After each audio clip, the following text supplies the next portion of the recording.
Welcome back to మనం TV. నేను మీ Pawan బెస్వడ. AP ముఖ్యమంత్రి చంద్రబాబు నాయుడు రాష్ట్రానికి భారీ పెట్టుబడులను తీసుకొచ్చేందుకు ప్రయత్నాలు కొనసాగిస్తున్నారు. ఈ క్రమంలోనే ఢిల్లీ పర్యటనలో కేంద్ర ప్రభుత్వానికి పలు కీలక ప్రతిపాదనలు అందించారు ముఖ్యమంత్రి. ఇందులో ముఖ్యంగా ఎలక్ట్రానిక్స్, రక్షణ రంగాలలో పెద్ద ఎత్తున పరిశ్రమలను నెలకొల్పేందుకు ప్రతిపాదనల్ని కేంద్ర మంత్రులకు అందించారు. అంతేకాకుండా రాష్ట్రంలో సైనిక్ స్కూళ్లు, డిఆర్డీఓ సెంటర్ల ఏర్పాటుకు విజ్ఞప్తి చేశారు.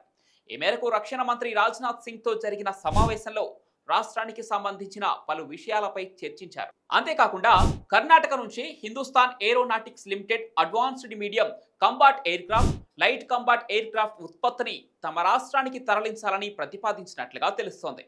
ఇక బెంగళూరు విమానాశ్రయం నుంచి 1 గంట సమయం పట్టే దూరంలో ఉన్న లేపాక్షి మడకసిర హబ్లో HAL కు సంబంధించినటువంటి AMCI ఉత్పత్తి సౌకర్యం కోసం 10,000 ఎకరాల భూమిని సీఎం చంద్రబాబు ప్రతిపాదించారు. ఇక ఈ ప్రాజెక్టు విలువ వేల కోట్ల రూపాయలలో ఉండొచ్చని అంచనా వేస్తున్నారు.